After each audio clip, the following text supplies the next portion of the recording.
qophii har'aa keessatti haleellaa abbaan qabee poolisoota magaalaa Naqamtee irratti raawwateen lubbuun darbu. Tarkaanfii namoota irratti dhoksaan fudhatantu jiru. Qaama kanaatiin poolisoota 2 rukutaniiru, tokko madaa'ee hospitaala galeera, tokko immoo boqoteera. Weerara koronaa vaayirasii booda carraan barattoota yuunivarsiitii Itiyoophiyaa maal ta'a? Eebbi bara kana jira? Waan iyyaafannee isinitti himna.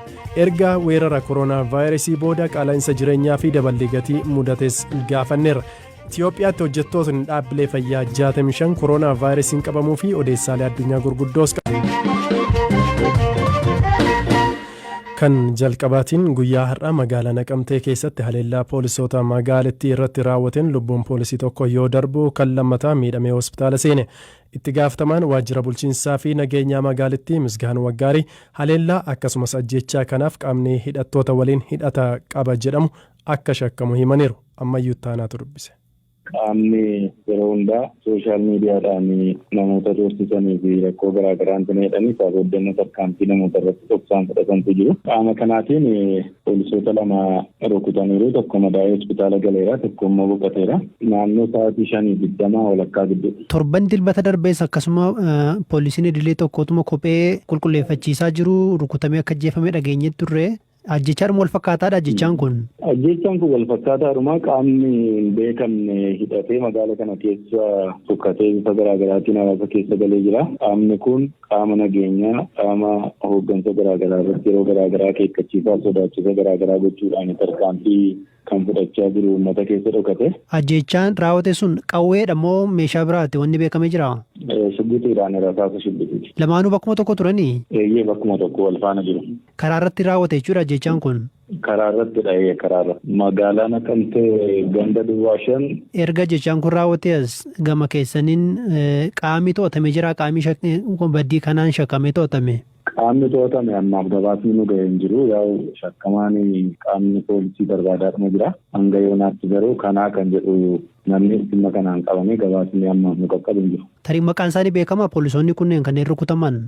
Tokko Saajiin Dabalaa jedhama, inni yaalamaa jira. Inni tokko Saajiin Addunyaa jedhama, inni boqoteera jechuudha. Poolisoota 2 miidhaman keessaa tokko hospitaala jiranaan jettanii hospitaala kamiiti? Hospitaala Naqamtee. Miidhamni isaanii guddaa akka ta'e dhaga'e dhugaadha wanni isaa?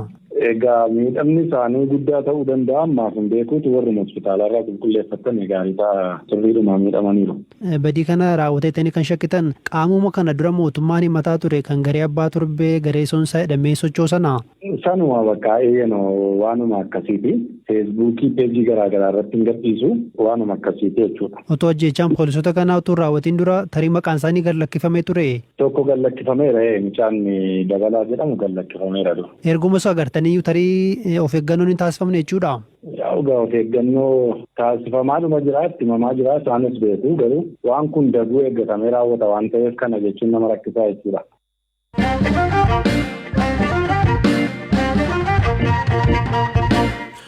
Sababa koronaa vaayirasiin Itiyoophiyaa keessatti barnootni idilee dareetti kennamu sadarkaa hundatti erga adda citee ji'a 3 ta'eera. Barattootni dhaabbilee barnootaa olaanoo keessa jiranis gara maatii isaaniitti galaniiru. Barnootni idilee dareetti kennamu kan dhaabbilee barnoota olaanoos ta'e sadarkaa gadi guyyaan jalqabu wanti beekame hin jiru.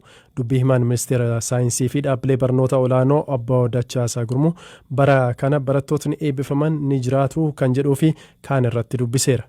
Amma yeroodhaaf yoom akka itti deebinee barnoonni eegaluu danda'u wanti murtaa'e hin jiru. Innis yaa'u akkuma haaluma dhibee kanaa wal qabatee jiru itti abaasaa deemaa jira waan ta'eef amma wanti fooyya'ee hin jiraanne barnoonni itti deebi'ama jedhameetiin akkaataan itti yaadaa jiru hin jiru. Amma garuu yoomuyyuu yoo ta'e yoo wanni kun kan dhibeen nurraa gadi bu'u taate yeroon qisaasame yoo bakka buusuun kan danda'amu ta'ee fi haalli itti kalandaraa waggaa itti kabara goonuu haalli mijatuu akka danda'u taates inni ja'a jechaadha. Barnoonni amma kan itti fufnee jirru hin jira. Onlaayiniidhaan guutumaan guutuu kan itti fufne barnoota sadarkaa digirii sadarkaa lammataatii fi sadaffaa onlaayiniidhaan barataa jiranii kan digirii jalqabaatii fi teeknikaa fi wanni irratti immoo garuu ogummaa teeknikaati irratti baratanii fi mijeessuun salphaa waan hin taaneef nuti illee haala kam mijeessinu taate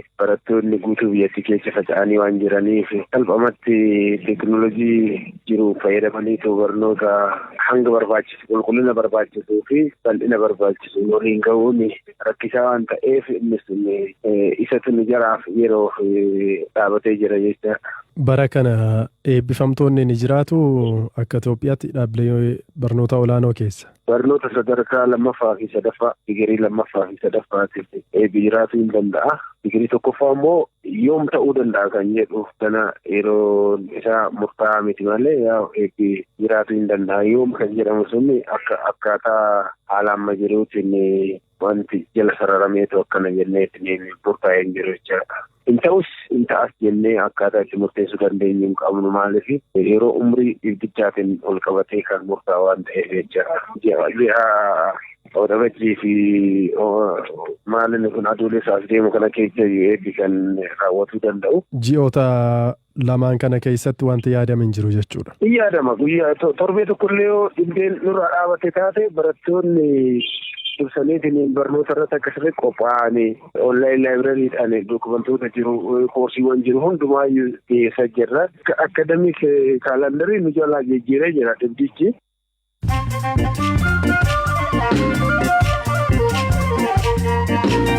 Sagantaa raadiyoo BBC Afaan Oromooti oduuwwan gaggabaaboon isinitti hima. Itoophiyaatti hojjettootni dhaabbilee fayyaa 65 koronaa vaayirasiin qabamu ministeerri fayyaa Dr.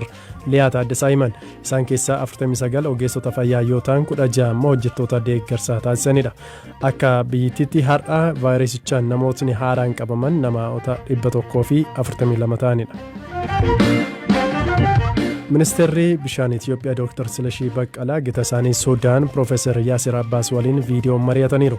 Ministeerotni bishaanii fi jallisii biyyoota lameenii haala akkamiin marii biyyoota sadeeniin dhimma laga Abbayyaa irratti eegale addaan cite itti fufsiisan irratti mari'atan.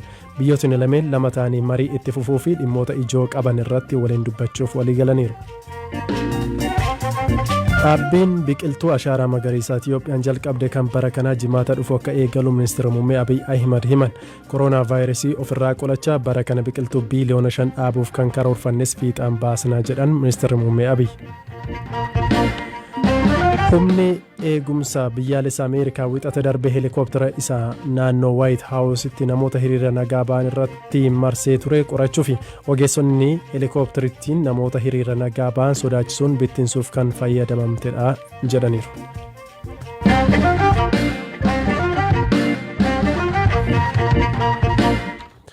Kan ittaanutti yoo ceenu weerarri COVID-19 erga addunyaa mudatee gaaga'ama fayyaa hawaasaa irratti dabalataan rakkoo dinagdee yaaddoo hamaa uumeera. Itoophiyaa keessatti ammoo erga weerara koronaa vaayirasii as gatii meeshaalee fi nyaataa haalaan dabaleera. Kutaalee Oromiyaa garaagaraa irraa hooggantoonni dhimma gabaa fi jiraattotni dubbisne akka nutti himanitti gatiin meeshaalee ijaarsaa kanneen akka simmintoo fi midhaan nyaataa kan akka xaafii, boqqolloo, qamadii, garbuu akkasumas zayitaa fi geejibaa akkaan dabaluu fi hawaasa gara hiyyummaatti oofuuf yaaddoo kan uumu ta'uu nutti himan. Godina Arsii Lixaa aanaa Kofaletti itti gaafatamaa misooma gabaa kan ta'an obbo Mustafaa Fatoo sababa koronaa vaayirasiin qaala'insi gabaa uumame nu yaaddesseera jedhu. Sababa dhibee COVID kanaan wal qabatee daldaltoonni humnaa ol gatii dabalachuun ni jira. Humnaa ol tiraanspoortiiwwan garaagaraatiin qarshii kana dabalataa turan. Oomisha qonnaa kanaan alatti illee meeshaawwan garaagaraa dhiyeessii garaagaraatiif kan dhiyeessantu jira. Dhibeen kun jalqabee meeshaa qulqullinaa fakkeenya saamunaa, oomoon waan wal qabatu fakkeenyaaf waan akka saayinaayizarii kanneen kanaan dabalatee gatii isaanii dabaluu irratti mul'ata. Gatii dabaluu irratti waan mul'atutu jira. Godina Shawaa Kaabaatti jiraattuun magaalaa Sharaaroo Addee Qoonjitu Damisee ji'oota lama as xaafiin kuntaala tokko dabalii qarshii birrii 800 ol agarsiisuu isaa dubbatu.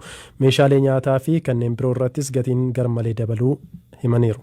Daldaltoonni meeshaalee garaagaraa irratti, meeshaalee nyaataa irratti, meeshaalee ijaarsa manaa irratti, meeshaalee adda addaa irratti haala malee gatii dabalanii jiru. Kanaaf uummanni illee qaala'insa jireenyaa hin barbaachisneef saaxilamaa jira jechuudha. Ji'oota lamaan dura xaafii gurraachi 2,800, 2,900 ture. Xaafii adiin immoo 3,200 ture. Amma garuu xaafii adiin gara hanga 4,500tti deemee jira. Xaafii gurraachi immoo hanga 3,300 deemee jira. Kan biraa barbareedha. Haala malee kan dabale amma kiiloon birrii 70 ture. sadiif ji'a afuriin dura yeroo dhibeen koronaa seenutti kiiloon 100 ture amma immoo bariin kiiloon tokko hanga 180 deemee jira. Meeshaalee adda addaa irratti zayita irratti shunkurtiin mataa isaatiin kiiloon birrii 15 kan ture dachaa dabaluudhaan kiiloon birrii 30 fi 32 akkas ta'ee jira. Sababa godhatan bakka amma dhibee koronaa kana wal qeessisanii daldaltoonni tokko waliif yaaduu dhabuudha jechuun hin danda'ani bakka. Hojjetee bulaan dafqaan bultoonni jechuudha keessattuu hojiin baay'een isaa dhaabbatee jira. Amma namni hojiin hojjisiisuu nama ofitti geessisuun barbaadu. Manni puulii adda addaa cufamee jira sababa kanaan galiin isaanii dhaabbata. Mana bunaa amma namni seenee buna hin dhugu. Dargaggoonni mana bunaa irratti wanti xiqqaa irratti gurmaa'anii hojjechaa jiran baay'een isaanii hojiin isaanii dhaabbatee jira. Gamaan biraatti warri gaarii oofanillee hoolaalle guyyaa guyyaadhaan galii kan hin jedhamne argachaa jiranii duraanii. Amma garuu namoonni akka barbaadanitti ba'anii hojjisiisaa jiran waan ta'eef qarshiin qabanii qarshuma hin qabne saniin immoo waan nyaatanii bulan san bitachuudhaaf yeroo deeman haala qaala'insa jireenyaa akkanatti yeroo ol ba'u miidhaa guddaatu isaan irra ga'a jechuudha. Beelaaf saaxilama uummanni keenya. Haalli amma jiru kun gidduu seentummaa mootummaatiin hin tasgabbaa'u taanaan biyyattii rakkoo yeroo dheeraa keessatti kuffisuu danda'a kan jedhan Yuunivarsiitii Finfinneetti barsiisaan muummee Ikoonomiksii Guutaa Laggasaa haala amma jiruun daballiin gatii waanuma eegamudha jedhan. Haala ammaatiin gatiin wantoota adda addaa dabaluun isaa waanuma eegamudha. Isuma ammaa wanti argaa jirrullee biyya keessatti illee fuulduratti kana caalaa rakkootu dhufaa kana caalaa biyyan kun bal'ata jedhee namni yoo yaadu ta'e namni tokko meeshaa dhoksuutti jala jechuudha. Gabaa keessatti meeshaan hin argamu. Namnis immoo fuulduratti biyyan kun baay'ata yoo jedhee bituu waan barbaadu fedhii fi dhiyeessiin kun garaagarummaa waan uumuuf gatii dabaluu danda'a. Namni har'a hojjetu malee ji'a 3-4 booda maal akka argannu maal akka dhiyeessinu wanti beeknu jiru. Kan akka fakkeenyaaf kuduraa fi fuduraan ji'a 3 Afriingaa yoo ammoo namni gabaan hin argamne hojii dhaabee kan macaalayyuu dhiibbaa uummata irratti fiduu danda'a. Warshooleen jiranillee deeggarsa mootummaanis deeggarsa uummataatiinis hojii akka deebi'anii hojiirra akka turan kaampaanii cufuu jechuun jiru kan caalaa dhiibbaa uummata irratti waan godhuuf oomisha isaanii san gabaa biyya keessatti akka gurguratan. Duraan gabaa biyya keessatti hin eeyyaman foorraa industirii paarkii keessa jiran fakkeenyaaf. Isaan alatti malee biyya keessatti gurguruuf dhowwaa ture garuu gabaan alaa waan hin jirreef uummata biyya keessatti gurguraa. Meeshaa keessatti jiraati waan biraa oomishaan akka maaskii fa'aa warra oomishu jira. Maaskii warra oomishuutti galatti jiraanaaf jabeessanii eeguun nurraa eegama. Maaliif boruufillee ikoonomii isaan irratti hundaa waan ta'eef. Gama biraatiin tarkaanfii mootummaan fudhachaa jiru akkamitti ilaaltu barsiisaa isin? Wanni hunduu nagaa akka ta'e hamma danda'ame akka dhiyeessin itti fufu mootummaan hojjetaatu jira. Irra caalaa magaalaa Finfinnee irratti kun waan sirriitti hojjetamaa jira. Rakkoon fuullee akkamitti akka keessaa ba'uu danda'an istiraatiijiilee akka qaban hundaayyuu ibsaan televezyiiniidhaan uummataaf hin ibsanii. Uummanni akka tasgabbaa'ee ta'u biyyi nagaa akka ta'e amanee akka jiraatu. Uummanni amantii gochuu qabu mootummaarraa. Rakkoon kun waan to'achuu dandeenyu oomishni oomisha qabnu bara kana darbuu akka dandeenyu. Warri oomishallee seeraan akka gurguru waliin mari'achuu walii galtee uumuu warra kaampaanii qabaan hojiin deeggara isaan barbaadan hamma danda'aniin kennuufi. Bakka tokkotti immoo filannoo addaa dhiyeessuu daldalaan yoo dhiyeessuu baate maal ta'a? Maaliin dhiyeessuu dandeenya? Irraa lammaffaa irratti illee hojjechuu waldaadhaan fa'aa dhiyeessuu. Gama biraatiin amma mootummaan dhaabbilee daldalaa daballii gatii hin malle taasisan fa'aa yeroo saamsan fa'aa mul'ata. Kuni tarkaanfii sirriidha jettanii yaaddu amma namoonni tokko gahaa miti saamsanii xiqqoo turanii banuun fa'aa namoonni hidhanii kaasanii jiru. Wanti kun waan babbaramee jira. Waan kana cimsanii cufanii deemanii 7-3 booda namichi baneetuma gurgura.